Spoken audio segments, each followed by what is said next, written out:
ಎಲ್ರಿಗೂ ಜಬೆ ಬಂಧುಗಳೇ. ಏನಿವತ್ತು ಕೋಲಾರ ತಾಲೂಕು ಸುತ್ತೂರು ಹೋಬಳಿ ತೂರಂಡಹಳ್ಳಿ ಗ್ರಾಮದಲ್ಲಿ ವಿ ನಾಚೇಗೌಡ, ಈ ವಿ ನಾಚೇಗೌಡರ ಕುಟುಂಬದಲ್ಲಿ 36 ಜನ ಅವರೇ. ವಿ ನಾಚೇಗೌಡರು ಡೀನ್ ಆಗಿದ್ದವರು. ಅವರು ಎಲ್ಲಿ ಇಲ್ಲಿ ತೋಟಗಾರಿಕೆ ಮಹಾವಿಶ್ವವಿದ್ಯಾಲಯ ಕೋಲಾರದಲ್ಲಿ ಕೆಲಸ ಮಾಡವ್ರೆ.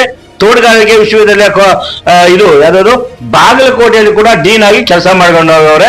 ಇವತ್ತು ಆ ಕುಟುಂಬ ಯಾಕಪ್ಪ ಅಂದ್ರೆ ಒಂದು ದಲಿತರಿಗೆ ಮನೆಗೆ ಹೋಗೋ ದಾರಿ ಬಿಡಕ್ ಕೂಡ ಆಗ್ತಾ ಇಲ್ಲ ಅವ್ರಿಗೆ. ಯಾಕಂದ್ರೆ ಇವರು ನಿವೃತ್ತಿ ಒಂದು ಡೇಟ್ ಏನಪ್ಪಾ ಅಂದ್ರೆ 35/18 ನಿವೃತ್ತಿ ಹೊಂದ್ತಾರೆ ನಾಚೇಗೌಡರು.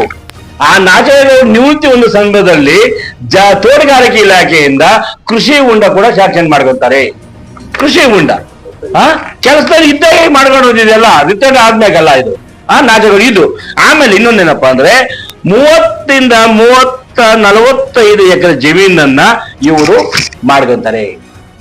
ಈ ಕುಟುಂಬಕ್ಕೆ ಅಣ್ಣ, ತಮ್ಮ, ಇನ್ನೊಬ್ಬ ಅಣ್ಣ, ಇವ್ರ ಅಕ್ಕ, ಇವ್ರ ಅಣ್ಣನ ಮಗ, ಸೊಸೆ ಎರಡೂ ಕೂಡ 45-50 ಎಕರೆ ಮಾಡ್ಕೊಂತಾರೆ ನಾಚೇಗೌಡರ ಕುಟುಂಬಕ್ಕೆ.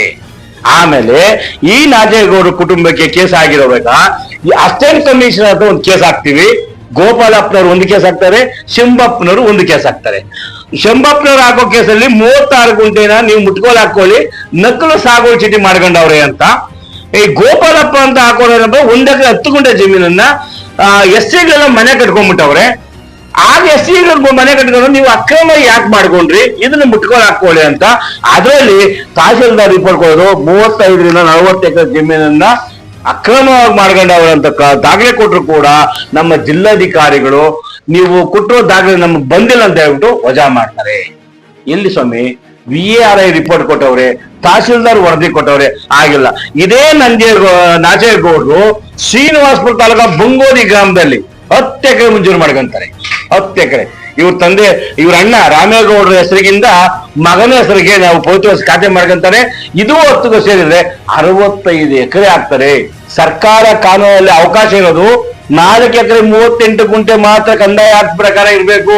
ಸ್ವಯಾಜಿತ, ಪಿತ್ರಾಜಿತ ಮತ್ತೆ ನಾಳೆ ಮಂಜೂರಾಗೋ ಜಮೀನೆಲ್ಲ ಸೇರಿ ಇರ್ಬೇಕಾಗಿರೋದೇ 4 ಎಕರೆ 38 ಗುಂಟೆ.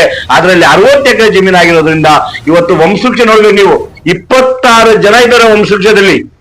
26 ಜನ ವಂಶವೃಕ್ಷದಲ್ಲಿ ನಾಚೇಗೌಡರ ಕುಟುಂಬದಲ್ಲಿ ಎಲ್ರಿಗೂ ಮಂಜೂರಾಗ್ತದ?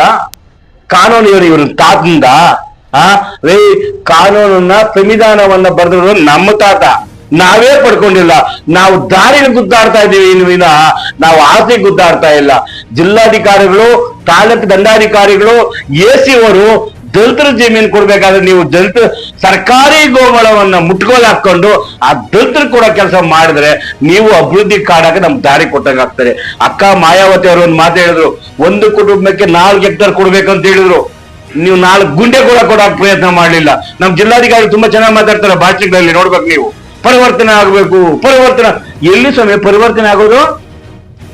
ಸರ್ಕಾರಿ ಜಮೀನುಗಳನ್ನ, ಗುಂಡುಗೋಪುಗಳನ್ನ ಮಾರ್ಗಗಳನ್ನ ನೀವು ಹೋಗ್ತಾ ಇದ್ರೆ ನಾವು ಹೋರಾಟ ಮಾಡಿಕೊಂಡು ಬೀಡ ಕೂತ್ಕೊಂಡು ಹೋಗ್ತಾ ಇರೋದು, ನಾವು ಪ್ರತಿಭಟನೆ ಮಾಡೋದು. ನೀವು ಆರಾಮಾಗಿ AC ರೂಮ್ ನಲ್ಲಿ ಆರಾಮಾಗಿರೋದು. ಈ ಕೆಲಸನ ಅಭಿವೃದ್ಧಿ ಕಾಲ ಹೆಂಗೆ? ಆದ್ರಿಂದ ಏನ್ ನಾಚೇಗೌಡರು ತೋಟಗಾರಿಕೆಯಿಂದ ಇದ್ದಾಗ ಮಿಸ್ಗೈಡ್ ಮಾಡ್ಕೊಂಡವ್ರೆ, ಇದ್ರ ಮೇಲೆ ಕ್ರಿಮಿನಲ್ ಕೇಸ್ ಹಾಕ್ಬೇಕು ನಾಚೇಗೌಡರ ಮೇಲೆ ಒಂದು. ಆಮೇಲೆ 30-40-65 ಎಕರೆ ಜಮೀನು ಮುಟ್ಕೊಂಡು ಹಾಕೋಬೇಕು. ಇದು ಕುಲಂಕುಷಕ್ಕೆ ಪರಿಶೀಲನೆ ಮಾಡ್ಬೇಕು. ಇದನ್ನು ಹಾಕೊಂಡು ಮುಟ್ಕೊಂಡು ಹಾಕೊಂಡ್ರೆ ದಲಿತರಿಗಾಗ್ಲಿ, ಸರ್ಕಾರಕ್ಕಾಗ್ಲಿ, ನಾಡ ಕಚೇರಿಗಳಿಗಾಗ್ಲಿ ಜಮೀನು ಉಳಿತಾರೆ. ಮುಂದಿನ ಫ್ಯೂಚರ್ಗೆ ಜಮೀನು ಬೇಕು ಸ್ವಾಮಿ, ಉಳಿಸಿ. ಯಾಕಂದ್ರೆ ನೀವು ನಾರಾಯಣ ಸ್ವಾಮಿ ಅವರು ಏನು 80 ವರ್ಷ ಜಮೀನು ಇರುವಂತ ಜಮೀನನ್ನ ನೀವು ಕಬಳಿಸ್ಬೇಕು ಅಂತ ಹೇಳಿ ಇವತ್ತು AC ತಾಲೂಕು ಆಫೀಸ್ ರಿಮೈಂಡ್ ಮಾಡಿದ್ದೀರಿ. ಆ ರಿಮೈಂಡ್ ಮಾಡಿದ ಸಂದರ್ಭದಲ್ಲಿ ಕಾನೂನು ಕೈಗಳು ತುಂಬಾ ಕೆಲಸ ಮಾಡ್ತವೆ. ಆದ್ರಿಂದ ಆ ಕಾನೂನು ಕೈಗಳು ಕೆಲಸ ಮಾಡೋದು ಬೇಡ. ದಾಖಲೆಗಳನ್ನ ಪರಿಶೀಲನೆ ಮಾಡಿ ಗಂಗಪ್ಪ ಮುನಿಯಂಟಪ್ಪ ಕನ್ಫರ್ಮ್ ಮಾಡಿ ಅವ್ರ ಖಾತೆ ಮಾಡ್ಕೊಳ್ಬೇಕಂತ ತಹಶೀಲ್ದಾರ್ ಹತ್ರ ನಾನು ಮನವಿ ಮಾಡ್ಕೊಳ್ತೀನಿ. ಜೈ ಭೀಮ್, ಜೈ ಭಾರತ್.